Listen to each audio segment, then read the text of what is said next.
Praise the Lord. எல்லாரும் நல்லா இருக்கீங்களா? சூப்பர். இந்த நாளிலும் கர்த்தர் நம் நடுவில் அவர் பெரிய காரியங்களை செய்கிறவராக இறங்கி இருக்கிறார். 2026 வருடம் இந்த சபைக்கும் இந்த சபையில் உள்ள ஒவ்வொரு குடும்பத்துக்கும் ஒரு மிகப்பெரிய ஆசீர்வாதமான நன்மையான ஒரு ஆண்டாக அதை கர்த்தர் உங்களுக்கு முடிசூட்டி உங்களை மகிமைப்படுத்த இல்லையா? வேதம் என்ன சொல்லுகிறது? கொலோசையர் 1ஆம் அதிகாரம் 27வது வசனம். ரொம்ப புறஜாதிகளுக்குள்ளே விளங்கிய இந்த ரகசியத்தில் உள்ள மகிமையின் ஐஸ்வர்யம் இன்னதென்று தேவன் தம்முடைய பரிசுத்தவான்களுக்கு தெரியப்படுத்த சித்தமானார். கிறிஸ்துவானவர் மகிமையின் நம்பிக்கையாக உங்களுக்குள் இருப்பதே அந்த ரகசியம். புறஜாதிகளுக்குள்ளே விளங்கின இந்த ரகசியத்தில் உள்ள மகிமை. புறஜாதிகளுக்குள் விளங்கின ஒரு ரகசியம். இந்த ஒரு விஷயம் இருந்தது. அது யாருக்குள்ளே இருந்துச்சா? இஸ்ரவேலர்களுக்குள்ள மட்டும் இல்லையா?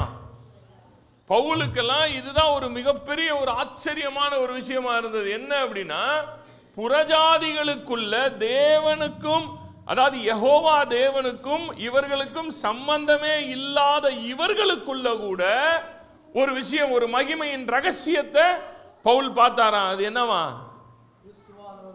கிறிஸ்துவானவர், அந்த தேவனுடைய வித்தாகிய கிறிஸ்து, தேவனுடைய வித்து ஆகிய கிறிஸ்து யாருக்குள்ளேயும் இருக்கிறத கண்டுபிடிச்சாராம். புறஜாதிகளுக்குள்ளும் இருக்கிறத பார்த்தாராம். அதுதான் அந்த மகிமையின் ரகசியமா. புரியுதுங்களா? அப்ப இந்த உலகத்தில் இருக்கிற ஒவ்வொரு மனிதனுக்குள்ளேயுமே எந்த வித்தும் உள்ள இருக்கு. Christ is a seed. இதை நல்லா புரியுங்க. கிறிஸ்து என்பது விதை, வித்து. உலக தோற்றத்துக்கு முன்னே நம்ம எல்லாரையும் தேவன் யாருக்குள்ள பார்த்தாராம்? கிறிஸ்துவுக்குள்ள பார்த்தாராம். கிறிஸ்துவுக்குள்ள எப்படி பார்க்க முடியும்? கிறிஸ்து என்பது வித்து, விதை என்று பொருள். விதை, அவர் விதை. அந்த விதை, ஒரு விதையை எடுத்து பார்க்கும்போது அந்த விதைக்குள்ள மரங்கள் எல்லாம் இருக்குது இல்லையா? அப்ப வித்தை பார்க்கும்போது, விதையை பார்க்கும்போது அவருக்கு யார் தெரியுறாங்களா? உள்ள இருக்கிற நம்ம எல்லாரும் தெரிஞ்சோமா? அப்ப கிறிஸ்துங்கிற வித்துக்குள்ளதான் தேவன் உலக தோற்றத்துக்கு முன்னாடியே யாரை பார்த்தாராம்? உங்களையும் என்னையும் பார்த்தாராம். அப்ப இந்த வித்து உலகத்தில் இருக்கிற எல்லா மனிதனுக்குள்ள என்ன செஞ்சுக்கிட்டு இருக்கு? இருக்கிறது. இந்த வித்தானது ஒரு மனிதனுக்குள் உயிரடையும் பொழுது, இந்த வித்தானது ஒரு மனிதனுக்குள் உயிர்ப்பிக்கப்படுதல், ரிசரக்ஷன், கிறிஸ்துவினுடைய உயிர்த்தெழுதல். உயிர்த்தெழுதல்னு சொல்றீங்க பாருங்க. கிறிஸ்து எனக்குள்ள உயிர்த்தெழுந்தார் பாஸ்டர், கிறிஸ்து எனக்குள்ள உயிர்த்தெழுந்தார் பாஸ்டர்ன்றீங்களே, எங்க உயிர்த்தெழுறாரு? எப்படி உயிர்த்தெழுறாரு? கிறிஸ்துவை மரித்தோரில் இருந்து எழுப்பி அவரிடத்தில் நடப்பித்த அதே வல்லமை உங்களுக்கு உள்ளேயும் அதே ரிசரக்ஷன் பவர் வேலை செய்துன்னு இருக்கு. அது யாரை எழுப்புறதுக்கு? உள்ள இருக்கிற, உங்களுக்கு உள்ள இருக்கிற சீட் ஆஃப் கிரைஸ்ட் எழுப்புறது. உள்ள இருந்து உள்ள இருக்கிற சீட் ஆஃப் கிரைஸ்ட், கிறிஸ்துவாகிய வித்து ஒவ்வொரு மனிதனுக்குள்ள இருக்கு. அம்மா அப்பால இருந்து வந்த அந்த வித்துல வாழும் போது அம்மா அப்பாவுடைய சாயல், அம்மா அப்பாவுடைய குணங்கள், அம்மா அப்பாவுடைய அதே வாழ்க்கை தான் வாழுவீங்க. முற்றிலும் பூமிக்குரியவனாய் இருந்து அந்த வித்தினுடைய சாயலை அப்படியே வெளிப்படுத்திக்கிட்டு இருப்பீங்க. எப்ப உங்களுக்கு உள்ள இருக்கிற கிரைஸ்ட், அந்த வித்து எப்ப ஒரு மனிதனுக்குள் உயிர்ப்பிக்கப்படுகிறதோ, உயிரடைந்து விடுகிறதோ, அப்பதான் ரிசரக்ட் ஆகுறீங்க. அப்பதான் உங்களுக்குள்ள என்ன நடந்திருக்கு? ரிசரக்ஷன் நடந்துருச்சு. யாரோட ரிசரக்ஷன்? உங்க ஒவ்வொருத்தருக்குள்ளேயும் இருந்த கிறிஸ்து உயிரோட எழும்புறார். அப்ப அது உள்ளுக்குள்ள உயிரோட எழும்பும் போதுதான் ஒரு மனிதனால, அதுதான் எங்க போய், அது எங்க போயிடும்? நேரா உயிர் தெலும்புனா உன்னதங்களுக்கு போயிடும். எங்கே போயிடும்? உன்னதங்களுக்கு போயிடும். உன்னதங்கள்னா அது எங்கே இருக்கு? இப்போ இதில் கொஞ்சம் ஆவியானவர் நடத்துகிறாரு, கொஞ்சம் சொல்லிட்டு முடிச்சிடுறேன், ரொம்ப டீப்பாக போக முடியாது. ஆனால் அந்த உன்னதங்கள் எங்கே இருக்குன்னு மட்டும் சொல்லிட்டு முடிச்சிடுறேன். அதுக்கு எப்படி போகிறதுங்கிறதுலாம் நீங்களாம் பார்த்து போய்க்கங்க, பஸ்ஸை கண்டுபிடிச்சி.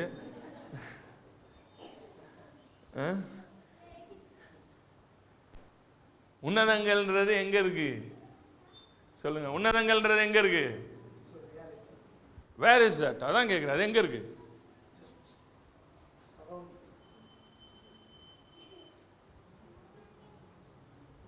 வானம் எங்க இருக்கு? எங்க? மேலனா? மேலனா? ஓ, சூரியன் சந்திரன் இருக்கிற இடம் வானம். சரி, அப்போ உங்க தலைக்கு மேல என்ன இருக்கு? இந்த முடிக்கு மேல என்ன இருக்கு? இந்த முடிக்கு மேல இருக்கிற இடத்துக்கு பேர் என்ன? இப்ப இந்த இடத்துல ஒரு கேப் இருக்கு, அப்ப இது பேர் என்ன? ஹலோ, வானம்ன்றது அங்க இருக்குன்னா அப்ப இதுக்கு மேல இருக்கிறதுக்கு பேர் என்ன? இந்த இடத்துக்கு மேல ஒண்ணு இருக்கு, இந்த இடத்துக்கு இந்த கேப்புக்கு பேர் என்ன? இந்த கால் எங்க இருக்கு? அப்ப இந்த கால் பூமியை தொட்டு இருக்குன்னா அப்ப இந்த மண்டை எதை தொட்டு இருக்கு? சொல்லுங்களேன். வானன்றது நீங்க என்ன சொல்றீங்க? அந்த ப்ளூ கலர்ல மேல தெரியுது, அதுவா? அப்படியே மேல போய்கிட்டு இருந்தா ப்ளூ இருக்குதா அங்க? அப்படி ஒரிஜினல் அங்க ஒரு ப்ளூன்னு ஒண்ணு இருக்கா? இருக்கா அங்க? ஏதாவது இருக்கா? அப்படியே வெட்ட வெளி தானே, போய்கிட்டே தானே இருக்கு. அப்படி பார்த்தா நீங்க சொல்ற வானங்கிற வெட்ட வெளிங்கிறது எங்க இருந்தே ஆரம்பமாயிருச்சு.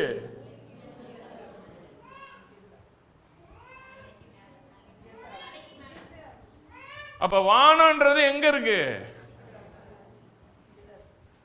எல்லாம் இந்த தலை மேல கை வச்சு சொல்லுங்க, வானம்.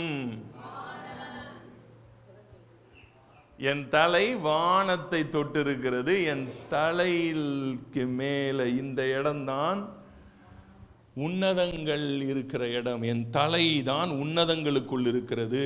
கிறிஸ்துவாகிய தலைன்னு சொல்றீங்களே, தலையாகிய கிறிஸ்து உன்னதங்கள்ல இருக்காருன்னா யுவர் ஹெட், உங்களுடைய சொந்த தலை, எல்லாரோட தலை இருக்கு பாருங்க, இந்த தலையே உன்னதங்களோடு தொடர்புல இருக்கிறது தான். நீங்க எல்லாம் நம்மலாம் என்ன நினைச்சுக்கிருக்கோம்னா, உன்னதங்களுக்கு போறோங்க, உன்னதங்களுக்கு போறாங்க, உன்னதங்களுக்கு போறோம். நம்ம ஆளுங்க பூரா உன்னதங்களுக்கு போற சேர்த்து உன்னத போறது ரெடி ஆயிரம்.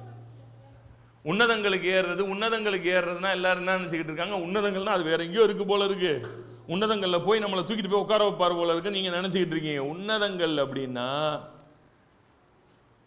உங்களுடைய இங்க மேல ஒரு மண்டலம் இருக்கு. ஒவ்வொருத்தருடைய தலைக்கு மேல என்ன இருக்கு? ஒரு ஆவிக்குரிய மண்டலம் இருக்கு. தெரியவே மாட்டேங்குதா பாஸ்டர்? பூமிக்கு உரியவர்களாகவே இருக்கிற வரைக்கும் இந்த மண்டலம் இதெல்லாம் உங்களால் புரியவும் முடியாது, இதெல்லாம் அனுபவிக்கவும் முடியாது. நீங்க சாதாரணமான ஒரு மண்ணானவன் போல, மண்ணானவன் எப்படிப்பட்டவனோ மண்ணானவர்களும் அப்படிப்பட்டவர்களேன்ற மாதிரி வாழ்ந்து முடிச்சிருவீங்க கதையை. உங்களுக்கும் உன்னதங்களுக்கும் தொடர்பே இருக்காது. நீங்க முற்றிலும் பூமிக்குரியவர்களாகவே வாழ்ந்து என்ன ஆயிருவீங்க? மறிப்பீர்கள். உங்களுக்கு உன்னதங்கள்ல, உங்களுக்கு உன்னதங்கள் எங்க இருக்குன்னே உங்களுக்கு தெரியாது. உங்களை பொறுத்த வரைக்கும் உன்னதங்கிறது அப்படி அப்படியே போயிட்டே இருக்கணும் போல் இருக்கு. அப்படியே மேலே போய்கிட்டே இருந்தா பரலோகம் வந்துடும் போல இருக்கு அப்படின்னு நீங்க நினைச்சுக்கிட்டு இருக்கீங்க. அப்படி கிடையாது. அது உன்னதங்கள் என்பது உங்க தலைக்கு மேலே ஒரு மண்டலம் இருக்கிறது அப்படின்னு பைபிள்ல இருக்கா பாஸ்டர்? ஏன்னா நம்ம ஆளுகளுக்கு எதை சொன்னாலும் பைபிள்ல இருந்து சொல்லணும், இல்லைன்னா இவங்களுக்கு மண்டை குழம்பு வெண்டலாயிரும். ஏன்னா அதனால எல்லாத்தையும் பைபிள்ல இருந்து தான் சொல்லணும். வாங்க பைபிள்ல இருந்து பார்ப்போம். எடுங்க எசேக்கியேல் 1ஆம் அதிகாரம். எசேக்கியேல் 1ஆம் அதிகாரம்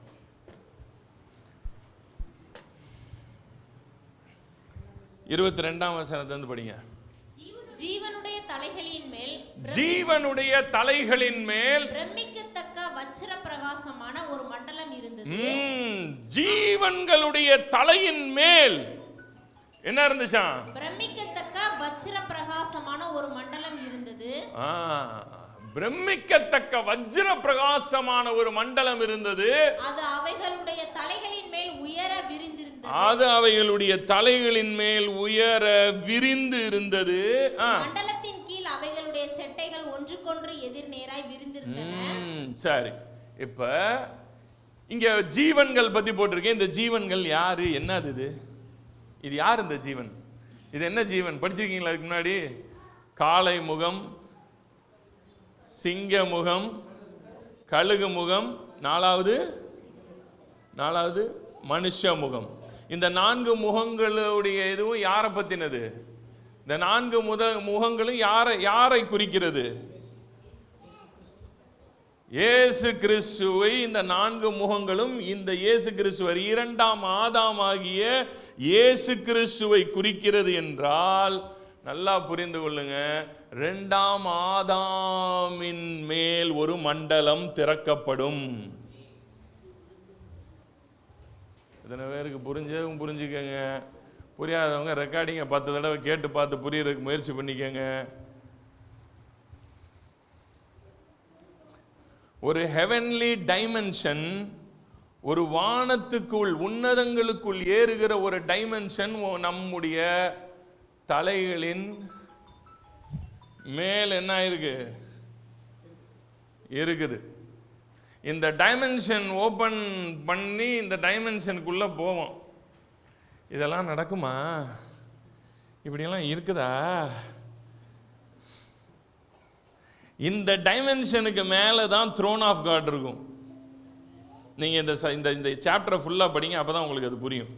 வீட்டில் போய் பொறுமையாக இந்த முழு சாப்டரையும் படிங்க. இந்த டைமென்ஷனுக்கு மேலே த்ரோன் ஆஃப் காட் இருக்கும். சிங்காசனம் வைக்கப்பட்டிருக்கும். தேவனுடைய சிங்காசனம் இருக்கும். நீங்கள் நினச்சிக்கிட்டு இருக்கீங்க பரலோகம்னா இப்படியே போயிட்டே இருந்தால் வந்துடும் போல். இப்படியே போயிட்டே இருந்தால் என்றைக்கும் வராது. ஏன்னா வெட்ட வெளி தான். இது எல்லாமே அண்டம் முழுவதும் என்னது? வெட்ட வெளி தான். நல்லா புரிஞ்சுக்கங்க. டைமென்ஷன்ஸுங்கிறது உங்களுக்கு உள்ளிருந்து ஆரம்பித்து அது உங்களுக்கு மேலே போய் முடியும். உங்களுக்கு எங்கேருந்து ஆரம்பிக்கும்?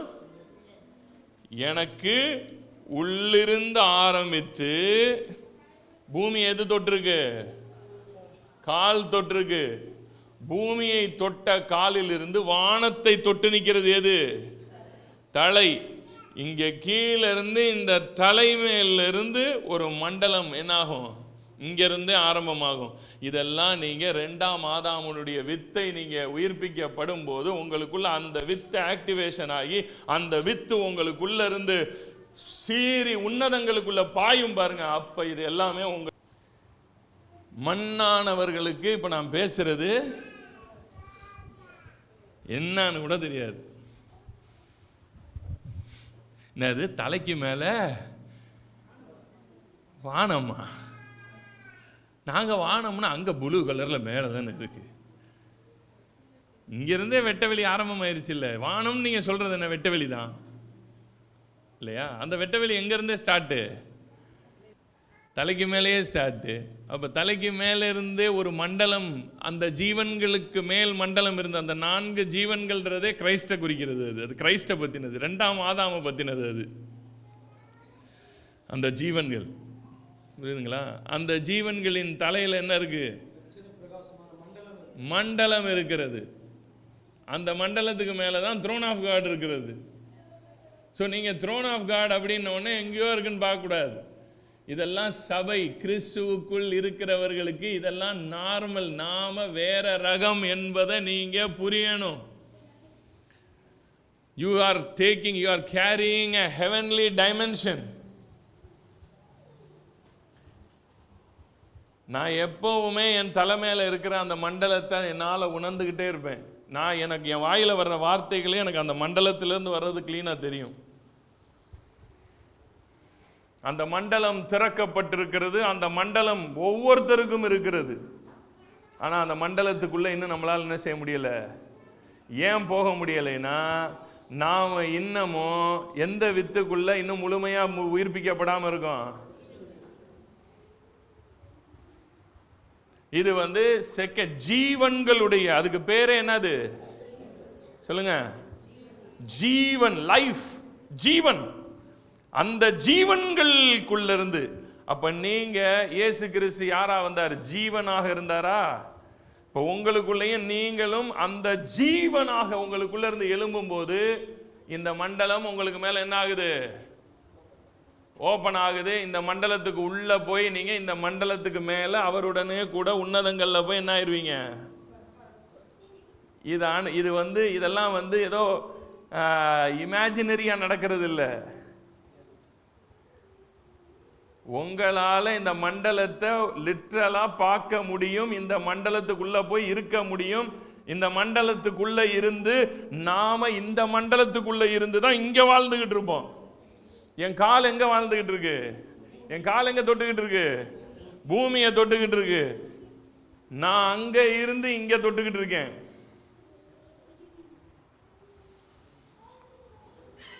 இந்த டைமென்ஷன்ஸ் எல்லாம் உங்களுக்குள்ள என்ன ஆயிரும்? ஓபன் ஆகும்போது தான் புதிய ஏற்பாடே உங்களுக்கு புரியும். இன்னைக்கு ஏன் நிறைய பேர் புதிய ஏற்பாட்டை எடுத்து பேசி நம்ம கூட சண்டைக்கு வந்துடுறான். நீ உன்னதத்தில் இருக்கனாலும் ஏற்றுக்க மாட்டான், ஜீவன் அழியாமை உனக்குள்ள இருக்குன்னாலும் ஏற்றுக்க மாட்டான். எதையுமே நம்ம சொல்றது ஏற்றுக்க மாட்டாங்கல்ல. ஏன் ஏற்றுக்க முடியல? ஏன்னா உள்ள இருக்கிற வித்து இன்னமும் எந்த வித்து இன்னும் உயிர்ப்பிக்கப்படல? கிறிஸ்துவாகிய வித்து உயிர்ப்பிக்கப்படுமானால் அது உன்னதங்கள்ல தான் போய் உட்காரும். அப்ப உங்களுக்கு உன்னதங்களுக்குரிய சகல ஆசீர்வாதங்களையும் நீங்க என்ன செய்ய ஆரம்பிப்பீங்க?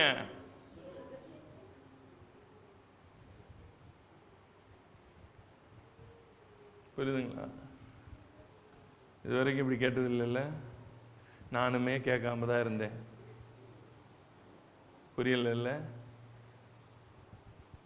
ஆனா இன்னைக்கு ஒரு விதையை போட்டிருக்கேன்ல, போக போக புரியும். இன்னைக்கு கேட்குறப்ப ரொம்ப குழப்பமா தான் இருக்கும். என்னதான் நம்ம தலைக்கு மேல மண்டலம் விரிந்திருக்கா? இப்படி ஒரு விஷயம் இருக்கா? இன்னும் அந்த எக்ஸ்பீரியன்ஸ்குள்ள வராததுனால உங்களுக்கு அது புரியல. இப்போ எனக்கு அந்த மண்டலம் என் தலைக்கு மேல நான் எப்பொழுதும் உணர்ந்து கொண்டே இருக்கிற ஒன்று.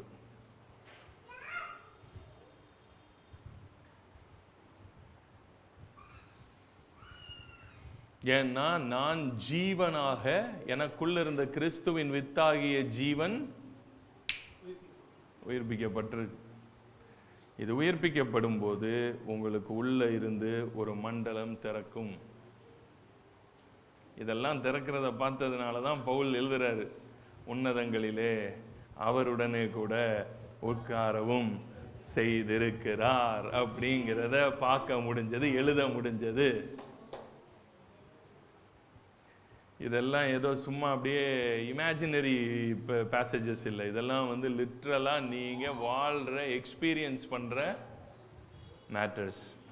அதனால தான் சொன்னேன், மேலே ஒரு மண்டலம் இருக்கு, ஆனா எப்படி போகணுங்கிறத நீங்களே கண்டுபிடிச்சிக்கங்க. நான் எந்த ஊரில் இருக்குன்னு சொல்லிட்டேன். இனி அதுக்கு எப்படி டிக்கெட் எடுத்து போகணுங்கிறத நீங்க தான் தேடி கண்டுபிடிக்கணும். பைபிளில் இருந்து காட்டிட்டேன். அந்த ஜீவன்களுக்கு தலைகளின் மேல் ஒரு மண்டலம் இருந்தது. நீங்களும் ஜீவன்களாக கிறிஸ்துவின் வித்துக்களாக எழும்பி இருந்தீர்களானால் உங்களுடைய தலைகளின் மேலும் இந்த இடம், உங்களுக்கு இந்த இடம் வெட்டவெளி கிடையாது. உங்களை பொறுத்த வரைக்கும் இங்க என்ன இருக்கு? இப்ப என்ன இருக்கு?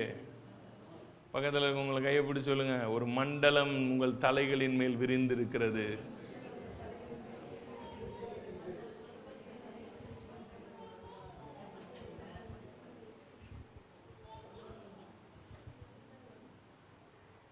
சரிங்களா?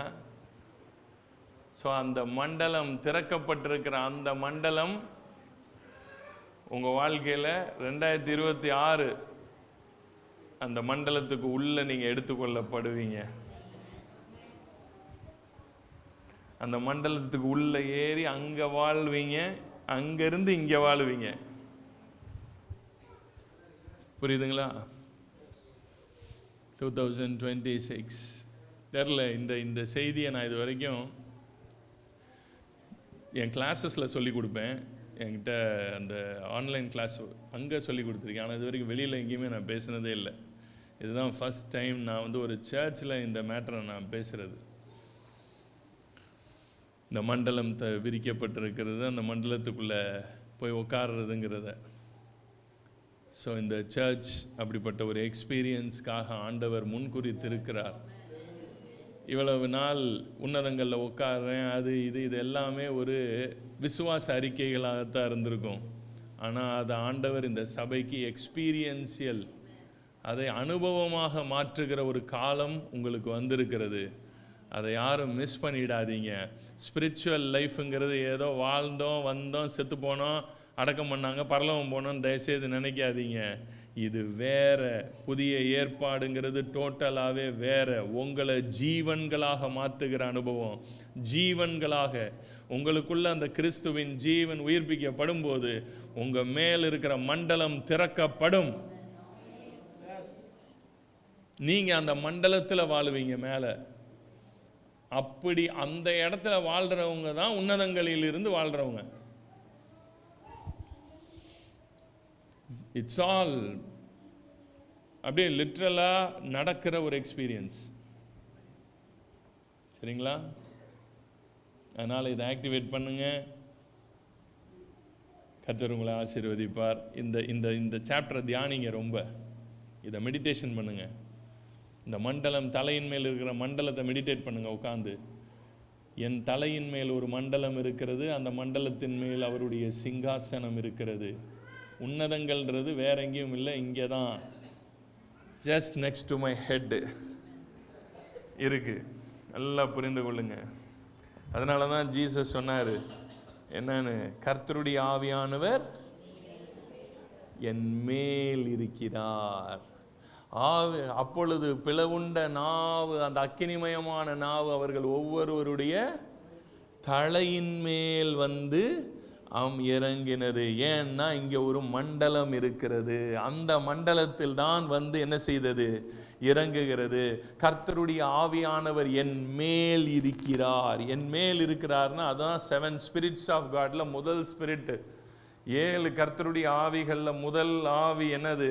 கர்த்தருடைய ஆவின்றது அவரோட ஆவி வந்து நம்ம மேலே இந்த மண்டலத்தில் வந்து என்ன செய்யும், தங்கும். இது இங்கே தங்கும்போது இந்த இடம், இந்த பாடி ஃபுல்லாக, இந்த கால் தொட்டிருக்கிற இந்த பூமி வரைக்கும் எல்லாமே மீதி இருக்கிற 7 ஆவிகளால் ஆட்கொள்ளப்படும். மீதி இருக்கிற 6 ஆவிகள் என்னென்ன ஆவிகள்? மீதி இருக்கிற ஆவிகள் சொல்லுங்க பாப்போம். நீங்க சொல்லுங்க. 7 ஆவி இருக்கின்றதே நீ தான் தெரியும். இதில் நீங்கள் 7 ஆவி என்னென்னு கேட்டால் நாங்கள் எந்த ஆவியை சொல்கிறது? 7 ஆவியா? இவ்வளோ நாள் ஒரு ஆவி தானே இருக்குன்னீங்க. ஏன்னா புதுசாக இருந்தாலும் திடுது பண்ணி 7 ஆவி இருக்குங்கிறான். இவ்வளோ நாள் ஆவியானவர் வருவார் ஆவியானவர் வருவார் தானே சொன்னீங்க. இவர் என்ன புதுசாக ஏதோ கதை கட்டுறாரு ஊருக்குள்ளே? 7 ஆவி இருக்குன்றீங்க. இது என்னது புதுசு அப்படின்றீங்களா? என்ன செய்யுது? மொத்தம் 2 ஆவி தான் உங்களுக்கு தெரியுமா? என்னென்ன ஆவி? ஓ, அஸ்தாவி பஸ்தாவி தான் தெரியுமா? பாருங்க, உங்களுக்கு இந்த செய்தியை கொடுத்துருக்க கூடாது.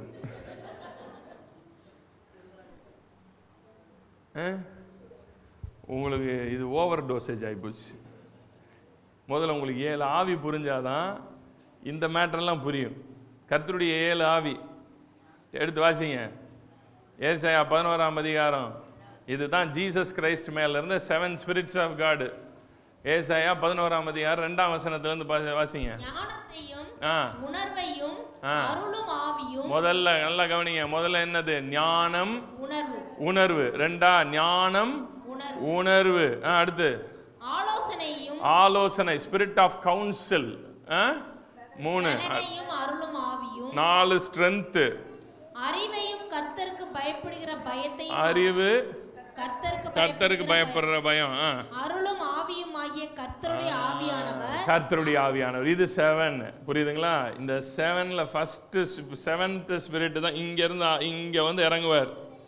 கர்த்தருடைய ஆவி இங்க வந்து இறங்கும் போது மீதி இருக்கிற 6 அந்த கேரக்டர்ஸ் இருக்கு பாருங்க. ஞானம், உணர்வு, ஆலோசனை, பலன், அறிவு, கர்த்தருக்கு பயப்படுகிற உயர பயம். இந்த ஆறும் கரெக்டா என்ன செய்ய ஆரம்பிக்கும், அதுக்கப்புறம் வேலை செய்ய ஆரம்பிக்கும். இது ஒழுங்கா இந்த ஆறும் உங்களுடைய 6 மண்டலங்கள் நமக்குள்ள இருக்கிற, இன்னும் இது திறந்திருக்கிற ஒரு மண்டலத்தை தான் நான் சொன்னேன். இது இல்லாம இன்னும் 6 மண்டலம் இருக்கு. இந்த 6 மண்டலத்திலையும் இந்த 6 போய் உட்காரும். இந்த 6 மீதி இருக்கிற 6 மண்டலத்தில் இந்த 6 போய் அப்படியே உட்காந்து வேலை செய்யாரு. அப்போ ஒரு மனிதன் இங்கே வாழ்கிற வாழ்க்கையை வேற மாதிரி ஆயிரும். அதுக்கப்புறம் வேற புதுசாக அவ்வளோதான், முடிஞ்சு போச்சு. இந்த 6 இந்த இதுக்குள்ளே கரெக்டாக ஒர்க் பண்ண ஆரம்பிக்கும். அப்புறம் spirit of counsel, spirit of wisdom, spirit of understanding. அந்த அண்டர்ஸ்டாண்டிங், ஸ்பிரிட் ஆஃப் அண்டர்ஸ்டாண்டிங் போய் உள்ள உட்காரும்போது உங்களுக்கு ஆவிக்குரிய எல்லா ரகசியங்களும், உன்னதங்களிலே ஆவிக்குரிய சகல ஆசீர்வாதங்களினாலும் என்னை ஆசீர்வதிச்சிட்டாருன்றீங்களே, அந்த ஆவிக்குரிய ஆசீர்வாதங்களை எல்லாம் புரிய ஆரம்பிச்சிடும் உங்களுக்கு. அப்பதான் நீங்க ஒரு சாதாரண மனுஷன், இந்த பூமிக்குரியவன், சும்மா இங்க இருக்கிற விஷயங்களை மட்டும் தெரிஞ்சிருக்கீங்க பாருங்க. இந்த இடத்துல இருந்து விடுதலை ஆகி ஜீசஸ் சொன்னார் பாருங்க, நான் பூமிக்குரியவைகளை சொல்லும் போதே உங்களுக்கு புரியலையே, இன்னும் நான் அந்த மேட்டர்லாம் சொன்னா நீங்க தாங்க மாட்டீங்கன்னாரு பாருங்க. அந்த மேட்டரெல்லாம் உங்களுக்கு ஈஸியா என்ன செய்ய ஆரம்பிக்கும், புரிய ஆரம்பிக்கும். அதை தான் பவுல் கொலோசை 1 கொரிந்தியர் 2ஆம் அதிகாரத்தில் எழுதுறாரு. என்னன்னு,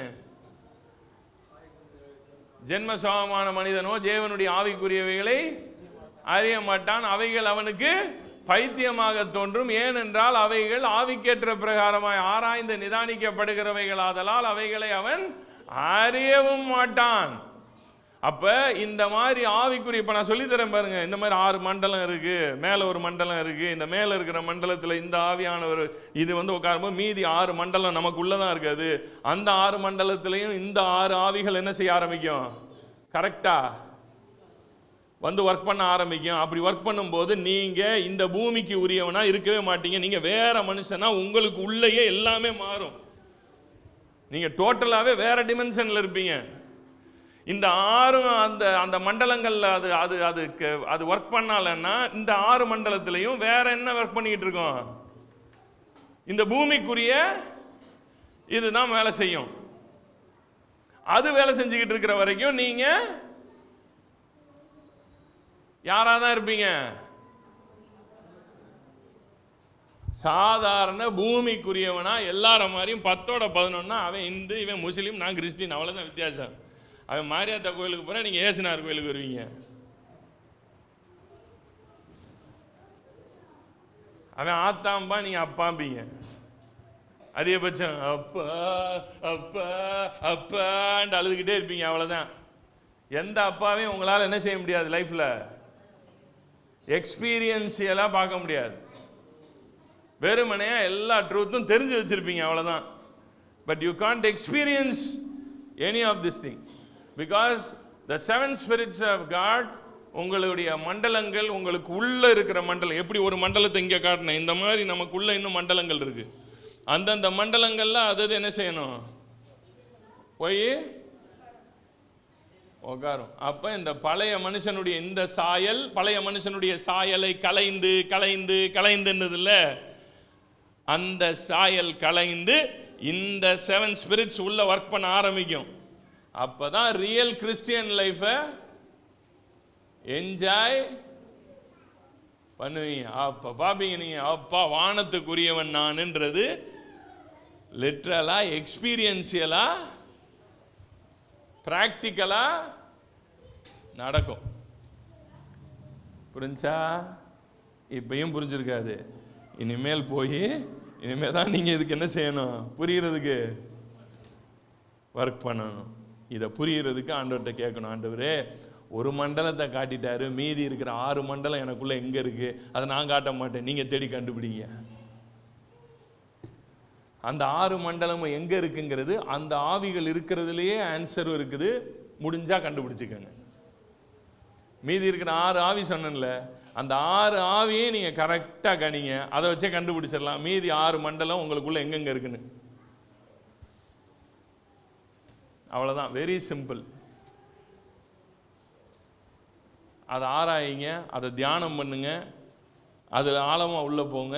அந்த 6 ஆவிகள் உங்களுக்குள்ள செயல்படுறத நீங்கள் உங்கள் லைஃப்பில் ப்ராக்டிக்கலாக எக்ஸ்பீரியன்ஸ் வந்துடுவீங்க. அப்படி வரும்போது நீங்கள் கிறிஸ்துவாகிய வித்தை உயிர்ப்பித்து உன்னதங்களில் அவருடனே கூட உட்கார்ந்துருக்கிறத அனுபவிக்க ஆரம்பிச்சிருவீங்க. சர்ச் என்னுடைய தாகம், என்னுடைய ஆசை, நான் ஒர்க் பண்ணுறது, நான் நோக்கி போய் கொண்டிருக்கிறது எல்லாமே சபையை அந்த இடத்துக்கு கொண்டு போகணுன்றது தான் என்னுடைய அழைப்பாகவே நான் பார்க்குறேன். எனக்கு ஆண்டவர் அதை கொடுத்துருக்கார். சர்ச்சை அந்த இடத்துல கொண்டு போய் உட்கார வைக்கணும். இமயமலை இல்லைங்க, ஐய போங்க. விடிய விடிய கதை கேட்டு ஜீசஸுக்கு அப்பா மோசஸ்ன்ட்டீங்க. இமயமலையில் கொண்டு போய் உட்கார வைக்கிறது இல்லைங்க.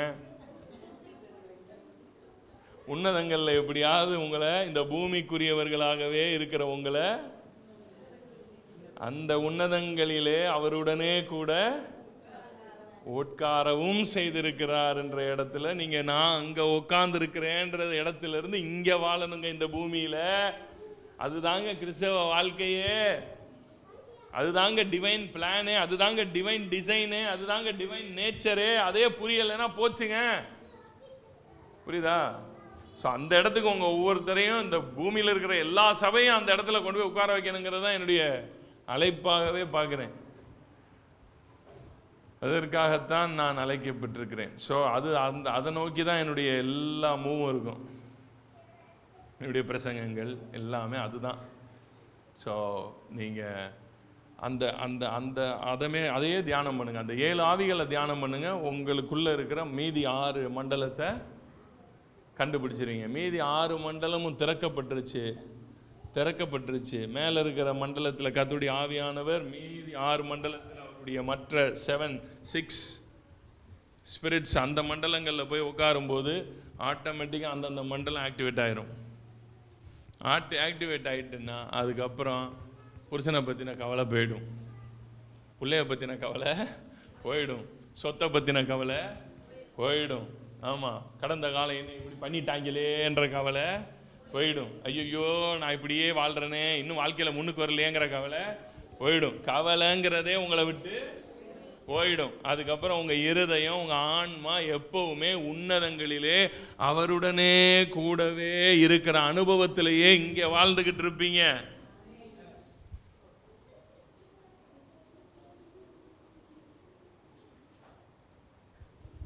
அதுதான் நம்முடைய ஜீவன். மேன், கர்த்தர் உங்களை ஆசீர்வதிப்பார். God bless you. Praise Lord, praise Lord.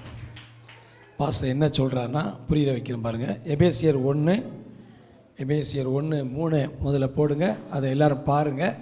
Pastor எதை கனெக்ட் பண்ணுறாருன்னா, நம்முடைய கர்த்தராகிய இயேசு கிறிஸ்துவின் பிதாவாகிய தேவனுக்கு ஸ்தோத்திரம். அவர் கிறிஸ்துவுக்குள் உன்னதங்களில் ஆவிக்குரிய சகல ஆசீர்வாதங்கள் நம்மை உன்னதத்தில் நம்மளை ஆசீர்வதித்திருக்கிறாரு அப்படின்னு இந்த வசனம் சொல்லுது. இதை எப்படி அடையிறதுன்னா, அடுத்த அதே அதிகாரத்தில் கடைசி 20-21 வாசிக்கிறேன். எல்லா துரைத்தனத்துக்கும் அதிகாரத்துக்கும் வல்லமைக்கும் கர்த்தத்துவத்துக்கும் இம்மையில் மாத்திரமல்ல மறுமையில் பேர் பெற்றிருக்கிற எல்லா நாமத்துக்கும் மேலே அவர் உயர்ந்திருக்கத்தக்கதாக அவரை உன்னதங்களில் தம்முடைய வலது பார்சத்தில் உங்களை உன்னதத்தில் ஆசீர்வதிச்சுக்கிறாரு. இப்போ அந்த உன்னதத்துக்கு போனால் பிதா இயேசு எங்கே உட்கார வச்சுக்கிறாரு? உன்னதங்களில் அவருடைய வலது பார்சத்தில் உட்கார வச்சுக்கிறார். அப்போது உன்னதத்தினுடைய ஆசீர்வாதத்தை பெறணும்னா நம்ம உன்னதத்துக்கு போகணும். உன்னதத்தில் யார் உட்கார்ந்துக்கிறா? பிதாவுடைய வலது பார்சத்தில் இயேசு உட்கார்ந்துக்கிறார். இப்போ 2ஆம் அதிகாரம் 7ஆம் வசனம் பாருங்கள். கிறிஸ்து இயேசுவுக்குள் நம்மை அவரோடு கூட எழுப்பி உன்னதங்களிலே உட்கார செய்திருக்கிறாரு. அப்போ ஆவிக்குரிய மண்டலத்தில் நம்மளை அங்கே உட்கார்த்த வச்சுக்கிறாரு. இப்போ நீங்கள் நான் இயேசுவோடு கூட முதல் ஆராதனை சொன்னார், நீங்கள் மரித்தீர்கள், உங்கள் ஜீவன் கிறிஸ்துவுக்குள் மறைந்திருக்கிறது. நான் எப்படி மரித்தேன்? இயேசு மரிக்கும் பொழுது நாம் எல்லாரும் மரித்திருக்கிறோம். அப்போ இயேசு உயிரோடு எழுப்பும்படி எங்கே உட்கார வச்சுக்கப்பட்டிருக்கிறாரு? நாமும் உயிர்ப்பிக்கப்பட்டு அவரோடு உட்கார வைக்கப்பட்டிருக்கிறோம். ஸோ இந்த பழைய ஆதாம் மரித்து புதிய கிறிஸ்து நமக்குள்ளே இருக்கிற அந்த கிறிஸ்து உயிர்ப்பிக்கப்பட்டு இன்னும் உன்னதங்களில் அவரோடு கூட உட்கார இடத்துக்கு போகும் பொழுது உன்னதங்களில் ஆசீர்வாதத்தை எல்லாம் நம்ம பெற்றுக்கொள்ள முடியும். அல்லேலூயா. ஸோ இது நம்ம அறிய வேண்டிய சத்தியம். இது எல்லாமே ஏற்கனவே நடந்திருக்கிறது. கிறிஸ்துவுக்கு நடந்த எனக்கு நடந்திருக்கு. இந்த நமக்குள்ளே இருக்கிற அந்த கிறிஸ்து விதை உயிர்ப்பிக்கப்படும் பொழுது இந்த கண்கள் திறக்க. அதனால தான் அதுக்கு முன்னால் அந்த 1ஆம் அதிகாரம் ஒரு வசனத்துக்கு பாருங்கள். உங்களுக்கு என்ன வேணும் அப்படின்னா 17-18 வாசிக்கிறேன். நம்முடைய கர்த்தராகிய இயேசு கிறிஸ்துவின் தேவனும் மகிமையின் பிதாவானவர் தம்மை நீங்கள் அறிந்து கொள்கிற ஞானத்தையும் தெளிவையும் அளிக்கிற ஆவி உங்களுக்கு தந்துள்ள வேண்டும் என்றும், தாம் நம்மை அழைத்ததினால் நமக்கு உண்டாயிருக்கிற நம்பிக்கை என்னதென்றும், பரிசுத்தவான்களுக்கு நமக்கு உண்டாயிருக்கிற சுதந்திரத்தினுடைய மகிமை நேசம் என்னதென்றும், தாம் கிறிஸ்துவை மரித்து வந்து எழுப்பி அவரிடத்தில் நடப்பித்த தமது பலத்த சத்துவத்தின் வல்லமையின்படியே விசுவாசிக்கிறவர்களாகிய நம்மிடத்தில் காண்பிக்கும் தம்முடைய வல்லமையின் மகா மேன்மையான மகத்துவம் என்னதென்று நீங்கள் அறியும்படி அவர் உங்களுக்கு பிரகாசமுள்ள மனக்கண்களை கொடுக்க வேண்டும் என்று. இந்த மனக்கண் திறக்கப்படும் பொழுது இந்த ரியாலிட்டி எல்லாம் நமக்கு தெரிய வரும். அப்போ நான் ஏற்கனவே எனக்குள்ள கிறிஸ்து இருக்கிறாரு, ஆனால் நான் மனித அம்மா அப்பா விதையில் பிறந்ததுனால அந்த வித்தில் வாழ்ந்துட்டு இருக்கிறேன். ஆனால் கிறிஸ்துவின் வித்து எனக்குள்ளே தான் இருக்குது. ஆனால் இந்த சத்தியத்தை அறிய வரும் பொழுது அந்த கிறிஸ்துவின் வித்து சுவிட்ச் ஆன் ஆயிரும். அங்கே அதுக்கு அந்த கிறிஸ்து உயிர்ப்பிக்கப்படும் பொழுது இந்த மனக்கண் திறக்கப்படும் பொழுது இதெல்லாம் நடந்திருக்குது. நான் இப்பொழுதே உன்னதங்களில் உட்கார்ந்துருக்கிறேன். அங்கே இருந்து இந்த உலகத்தில் நான் துரைத்தனங்களுக்கு மேலாக இயேசுவை போல ஆளுகை செய்கிறேன். நான் சொல்கிறது நடக்கும், நான் பேசுகிறது நடக்கும், என்னுடைய எல்லா ஜெபங்களுக்கும் பதில் உண்டுகிறேன். அந்த ஒரு உயர்ந்த இடத்துல கற்றுக்கொண்டு முடியும். அதெல்லாம் உன்னதங்கிறது உங்கள் தலைக்கு மேலே மண்டலம். அல்லேலூயா. அப்போ பைபிள் போட்டுக்குது, மேகம் போன்ற இத்தனை திரளான சாட்சிகள் நம்மளை சுற்றி இருக்குதுன்னா எல்லாமே ஆவிக்குரிய மண்டலத்தில் ஆவிக்குரிய கண்ணை திறந்தா நம்மளை சுற்றி கிறிஸ்து இருக்கிறத, தூதர்கள் இருக்கிறத எல்லாத்தையும் நம்ம பார்க்க முடியும். ஸோ இந்த மனக்கண் திறக்கப்பட நம்ம ஜெபிக்கும் பொழுது கர்த்தர் சத்தியத்தை நமக்கு தெரிய வைப்பார். ஜெபிக்கலாமா? ஹல்லேலூயா. நன்றி ஆண்டவரே. கர்த்தாவே, இந்த சபை ஒரு ஆவிக்குரிய குருட்டாட்டத்திலிருந்து தெளிவுக்குள்ளே வர வேண்டும் என்று பவுல் இதுக்காக அதிகமாக ஜெபிக்கிறாரு. சபைக்காக ஜெபிக்கிற ஒரே ஜெபம் பவுல் பாஸ்டர் எதுக்கு ஜெபிக்கிறான்னா, உங்களுக்கு பிரகாசமுள்ள மனக்கண்கள் வேணும். நான் ஏற்கனவே சபையில் இதையே ஜெபமாக செய்ய சொல்லியிருக்கிறேன். நீங்கள் எபேசியர் 1:17-18-19 நீங்கள் ஜெபிக்க அந்த வார்த்தையை வசனமாக நீங்கள் அறிக்கையிட ஆண்டவர் மனக்கண்களை திறப்பார். மனக்கண்களை திறக்கும் பொழுது என்ன நடக்கிறது, என்ன நடந்திருக்கிறது, நாம் எங்கே இருக்கிறோம், அவரோடு கூட உட்கார வைக்கப்பட்டிருக்கிறோம். கர்த்தர் என்னை அந்த இடத்துல வைத்திருக்கிறார். அந்த மனக்கண் திறக்கப்படட்டும். மனலியா இப்படி சொல்லுங்களேன், பவுலுக்கு கிடைத்த வெளிப்பாடு எனக்கு கிடைக்கட்டும். சொல்லுங்கள் இந்த வார்த்தையை, பவுலுக்கு கிடைத்த வெளிப்பாடு எனக்கு கிடைக்கட்டும். இயேசு பிதாவை அறிந்தது போல நான் அறிந்து கொள்ள எனக்கு உதவி செய்யுங்க. எனக்கு பிரகாசமுள்ள மனக்கண்கள் வேணும் ஆண்டவரே. என் மனக்கண்கள் திறக்கப்படுவதாக. நான் மண்ணுக்குரியவன் அல்ல, விண்ணுக்குரியவன், நான் பரத்துக்குரியவன் என்பதை அறிந்து கொள்ள கர்த்தர் கிருபை தருவீராக. எங்கள் கண்கள் திறக்கப்பட்டு ஆவிக்குரியவர்களை அறிந்து கொள்ள, புரிந்து கொள்ள எங்களுக்கு கிருபை தருவீராக. நன்றி நன்றி. கரங்களை தட்டி கர்த்தர் நமக்கு இப்படிப்பட்ட நல்ல சத்தியங்களை அருமையான ஊழியர் மூலமாய் கற்றுக் கொடுத்தபடியால் நமக்கு ஸ்தோத்திரம் ஆண்டவரே. நன்றியோடு உம்மை துதிக்கிறோம். கைகளை வைத்து கர்த்தாவே ஸ்தோத்திரம். அப்பா கர்த்தாவே, இந்த மேலானவைகளை அழகா சொல்றார் கொலோசியர், கீழானவைகளை அல்ல, மேலானவைகளை, பூமிக்குரியவைகளை அல்ல. அல்ல ஸ்தோத்திரம். கிறிஸ்து உன்னதத்தில் வீற்றிருக்கிற வலது பாசத்தில் இருக்கிற மேலானவைகளை தேடுங்கள் ஆண்டவரே. மேலானவைகளை தேடுகிற கிருபையை தருவீராக. ஒவ்வொருத்தரும் இனி போய் அந்த எசேக்கியேல், அந்த ஏசாயா, அந்த எபேசியர் நாங்கள் வாசிக்கும் பொழுது கர்த்தர்கள் கண்கள் திறக்கப்படுவதாக. மிஷன் ஏஜ் சபையினுடைய எல்லா விசுவாசிகள் கண்கள் திறக்கப்படுவதாக. ஹல்லேலூயா. கடந்த நாட்கள் ஊழியக்காரர் சொன்னார், இந்தியாவில் சில சபைகளில் தான் தேவனுடைய ஆவியானவர் நேரடியாக அசைவாடி கொண்டிருக்கிறார். அதில் ஒரு சபை நம்ம சபைன்னு சொன்னார். கரங்களை தட்டி ஹல்லேலூயா. இன்றைக்கி சகோதரி வந்து பேசும்போது அதைத்தான் சொல்கிறாங்க. அல்லையா, முதல் ஆராதனையில் பாஸ்டர் பேசும்பொழுது அந்த ஊழியக்காரத்தில் நான் ஒரு 6 மாதம் முன்னாடி சொன்னேன், உங்கள் சபை இந்தியாவில் தெரிந்தெடுக்கப்பட்ட சில சபைகளை கர்த்தர் உங்கள் சபையை வைத்திருக்கிறாரு. ஆனால் சபையாரங்க நாம் இன்றைக்கி கையை வைத்து கேட்கணும், ஆண்டவரே எங்கள் சபைக்கு நாங்கள் சபையாக இருக்கிறோம், எங்கள் கண்கள் திறக்கப்படுவதாக, இந்த ஆவிக்குரியவர்களை புரிந்து கொள்வதற்கு அறிந்து கொள்வதற்கு அந்த தேடல்கள் எங்களுக்குள்ளே பெருகுவதாக. அப்பா தேடுங்கள், அப்பொழுது உங்கள் சந்தோஷம் நிறைவாகும்படி கண்டறிவு வார்த்தையின்படி எங்கள் கண்கள் திறக்கப்படுவதாக. வருகிற 2026 இந்த ஆவிக்குரிய கர்த்தாவே உயர்ந்த நிலையில் இருந்து நாங்கள் ஆளுகை செய்கிற ராஜாக்களாக, அப்பா கர்த்தாவே சட்ட சபையை விட வல்லமையான சபை எக்லிசியா, கையை வைத்து சொல்லுங்கள். இல்லையா, இந்த உலகத்தை ஆட்சி துரைத்தனங்கள் அதிகாரங்களுக்கு மேலாக தேவனோடு இருந்து நாம் பேசுகிறதெல்லாம் அப்படியே நிஜமாய் நடக்கும். இல்லையா, முதலாறு பாஸ்டர் சொன்னாரு, நீங்க பணத்தை தேட மாட்டீங்க, பணம் உங்களை தேடும். அல்லேலூயா, ஆசீர்வாதம் உங்களை தேடும், நன்மையும் கிருபையும் உங்களை பின்தொடரும். அல்லேலூயா, உங்களை சூழ்ந்து கொள்ளும். அல்லேலூயா, உங்களை துரத்தி கொண்டு உங்களை முந்திக் கொண்டு ஓடும் என்று வேதம் சொல்கிறது. அப்படிப்பட்ட சத்தியங்கள் எல்லாம் எங்கள் வாழ்க்கையில் புரிந்து கொள்ள கர்த்தர் கிருபை தருவீராக. நன்றி நன்றி. கரங்களை தட்டி வார்த்தைகளுக்காக நாங்கள் தேவனுக்கு நன்றி செலுத்துகிறோம். தகப்பனே, இந்த நல்ல நாளிலும் எங்களோடு ஆண்டவர் கர்த்தாவே இடைப்பட்ட நல்ல வார்த்தைகளுக்காக நன்றி. ஆராதனையில் சொல்லப்பட்ட தீர்க்க தரிசனங்களுக்காக, தேவ பிரசனத்துக்காக, வார்த்தைக்காக நன்றி ஆண்டவரே. இப்பொழுது சொல்லப்பட்டது போல உன்னதங்களிலே நாங்கள் உட்கார வைக்கப்பட்டிருக்கிறோம், உன்னதங்களிலே ஆசீர்வதிக்கப்பட்டிருக்கிறோம். இயேசு உன்னதத்திலே அவரோடு எழுப்பப்பட்டிருக்கிறார். இந்த எல்லாம் நாங்கள் இணைத்து பார்ப்பதற்கு அப்பா கர்த்தாவே, அந்த மண்டலம் என்றால் உன்னதம் என்றால் எங்கள் தலைக்கு மேலே இருக்கிறது. எசேக்கியேலில் சொல்லப்பட்டது புரிந்து கொள்ள கர்த்தருடைய ஆவியானவர் எங்களுக்கு அந்த ஞானத்தின் ஆவி, அந்த அறிவின் ஆவி, அந்த கர்த்தாவே ஸ்தோத்திர கர்த்தருக்கு பயப்படுற ஆவி எங்களுக்குள்ளே ஆக்டிவேட் ஆகும்படி ஜெபிக்கிறோம் ஆண்டவரே. இப்படிப்பட்ட சத்தியங்களை அருமையான ஊழியருக்கு வெளிப்படுத்தி கர்த்தர் இன்றைக்கு பல சபைகளுக்கு இந்த சத்தியத்தை கொண்டு வர அவர்கள் மேல் நாங்கள் தேவனுடைய ஜீவனையும் தேவனுடைய வெளிச்சத்தை நாங்கள் பேசுகிறோம் ஆண்டவரே. அவர்கள் கர்த்தா பேசுகிற இந்த சத்தியங்கள் புரிந்து கொள்ளும்படி சபையின் மனக்கண்கள் திறக்கப்படுவதாக நாங்கள் ஜெபிக்கிறோம் ஆண்டவரே. இன்னும் மேலானவைகளை அவர்களுக்கு நீ வெளிப்படுத்தும்படி ஜெபிக்கிறோம். அந்த ஒவ்வொரு பிள்ளைகளும் ஆசீர்வதிக்க அவனுடைய வாழ்க்கையில் இந்த சத்தியத்தின் ஆசீர்வாதத்தை அனுபவிக்க உதவி செய்யுங்க.